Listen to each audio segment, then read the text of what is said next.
Assurance et location courte durée, c'est ce qu'on va voir dans cet épisode et ça commence maintenant. Boum. Salut, c'est Mathieu, créateur du mouvement des super hôtes et on va voir dans cette vidéo voilà, tout ce qui concerne les assurances en location courte durée parce que j'ai beaucoup de personnes qui me demandent « Mathieu, quel type d'assurance je dois prendre? Qu'est-ce que ça doit couvrir? Comment ça fonctionne ?» On va voir tout ça, mais avant ça, si tu souhaites avoir toutes les techniques et stratégies pour remplacer ton salaire et te créer des revenus passifs, eh bien clique sur le bouton s'abonner et sur la cloche pour être sûr de ne rien manquer. Alors, pourquoi prendre des assurances? Pour la petite histoire, il m'est arrivé récemment une petite mésaventure où en fait, bon, heureusement, c'était pas chez moi, mais c'était chez un voisin que je connais et dans le même immeuble où je suis.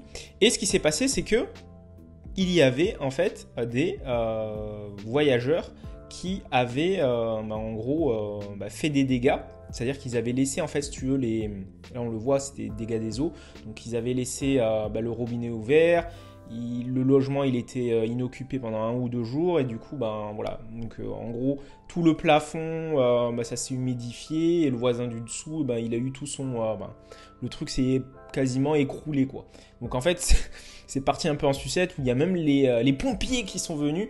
Moi, quand j'ai vu les photos, donc ils sont même intervenus, etc. Donc, ils ont identifié la fuite et tout. Et voilà, ça c'est pour te dire que voilà, ça peut arriver dans ta location. Et il faut être vraiment vigilant par rapport à ça. Parce que, en fait, pour la petite anecdote, le propriétaire qui a eu ça, en fait, ça a infiltré plusieurs étages. Ce qui fait que... lui, je pense qu'il va vraiment douiller, entre guillemets, parce qu'il a failli casser même des portes pour les voisins en dessous, etc. Enfin bref, c'était vraiment toute une histoire, parce qu'il y a même les pompiers, comme tu l'as vu, qui sont intervenus. Et voilà, il faut être vraiment vigilant à ça, parce que si tu n'as pas d'assurance, ça peut coûter très très cher. Tu vois, des dégâts comme ça, de plafond ou autre, ça se chiffre en milliers d'euros ou une dizaine de milliers d'euros si jamais c'est quelque chose de vraiment très important.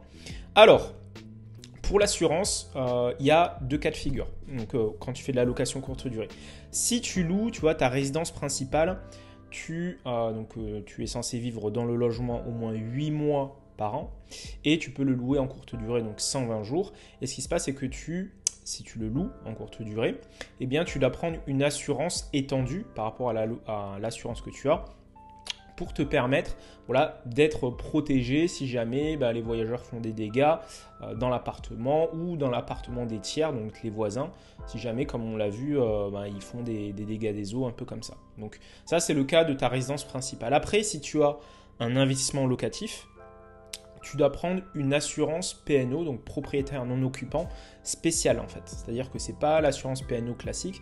Il faut vraiment qu'il y ait l'une des 2 options suivantes. Il faut qu'il y ait soit l'option location courte durée ou l'option responsabilité civile gîte. Et si tu as une de ces 2 options, eh bien, ça te permettra d'être vraiment protégé si tu fais de la location courte durée. Parce qu'il y a beaucoup de personnes qui prennent une assurance classique PNO, mais ça ne couvre pas du tout et tu peux te retrouver avec des gros problèmes.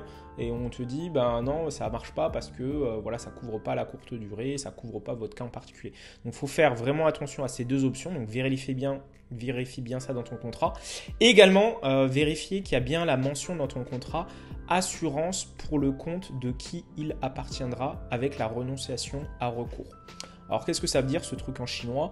Ça veut dire 2 choses. Donc, si on décompose, assurance, c'est l'assurance. Alors, pour le compte de qui il appartiendra. Donc en gros, ça veut dire que, imagine que tu as des locataires, des voyageurs qui font des dégâts matériels à des tiers, donc aux voisins en général. Donc c'est vraiment des dégâts matériels, ce n'est pas des dégâts physiques sur des personnes. Donc typiquement, c'est ton locataire, ton voyageur, il fait des dégâts physiques, j'en sais rien, sur le plafond du voisin en dessous. Et du coup, il faut vérifier que tu as bien pour le compte de qui il appartiendra. Et ensuite, la renonciation à recours. Ça veut dire que c'est les dégâts que le voyageur va faire sur ton logement. Et en quoi ça c'est important? C'est très important puisque ça va te permettre en fait, en gros ça indique que toi en tant que propriétaire, tu renonces à te retourner contre le locataire et si jamais il fait des dégâts, et que c'est l'assurance, donc ton assurance à toi, donc du propriétaire, qui va prendre en charge les dégâts directement. Parce que tu comprends bien, tu ne peux pas demander aux voyageurs, sauf s'il fait de la courte durée, qu'à chaque fois, il ait une assurance spéciale, surtout avec des étrangers. Alors imagine, s'il fait des dégâts, si tu dois voir avec l'assurance d'une personne qui est en Angleterre, etc., c'est la croix et la bannière, ce ne sera jamais fait. Donc il faut vraiment faire attention à cette mention. Assurance pour le compte de qui il appartiendra avec la renonciation à recours, et vérifie que tu as bien l'une des deux options pour la location courte durée, ou alors l'option responsabilité civile gîte. Ensuite, très important, d'ailleurs je vais décaler ça comme ça, donc au niveau de l'assurance, vérifie que tu as l'ensemble des éléments suivants, donc tu vois tout ce qui est perte d'exploitation, incendie, tempête, grêle et neige, dommages électriques, dégâts des eaux, inondations, bris de glace, vol de mobilier, détériation immobilière, vandalisme, catastrophe naturelle, catastrophe technologique, voyageurs blessés, voyageurs morts. Donc tu vois, il faut vraiment faire attention à tout ça. Et même les deux derniers, parce que c'est arrivé pour certains loueurs, donc il faut faire vraiment très très attention. Et vérifie également la garantie jusqu'à et la franchise. Donc là en gros la franchise c'est par exemple, j'en sais rien, il y a par exemple le plafond qui est cassé, et bien tu as une franchise, donc tu dois payer jusqu'à X euros, donc jusqu'à 1000 euros, donc tu dois avancer, et après c'est la garantie qui joue, donc tu es garanti jusqu'à hauteur de, j'en sais rien, 10 000 euros, 20 000 euros, mais là il faut faire vraiment attention, parce que j'ai vu sur certaines assurances, genre par exemple inondation, c'était garanti jusqu'à 3 000 euros, tu vois. Donc imagine que ça prend de l'ampleur, comme on l'a vu là dans le cas que je t'ai exposé juste avant, c'est pas suffisant et du coup il faudra payer en fait. Donc il faut être vraiment vigilant à ça, donc la garantie jusqu'à et la franchise.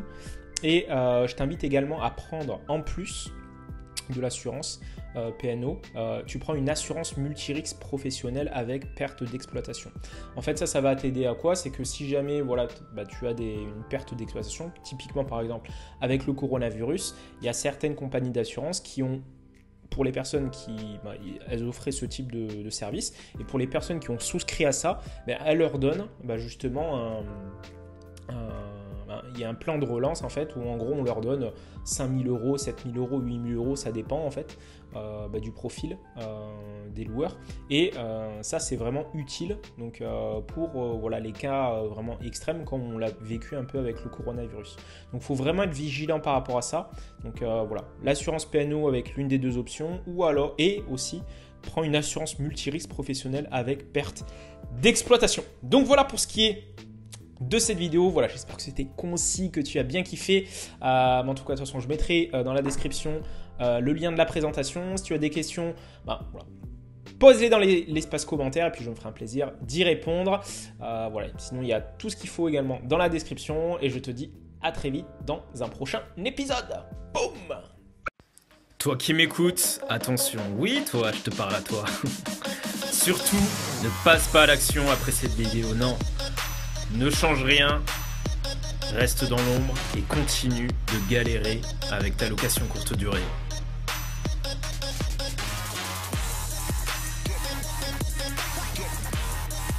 Et puis bon, si t'es encore là, c'est que t'es chaud, donc vas-y, passe à l'action.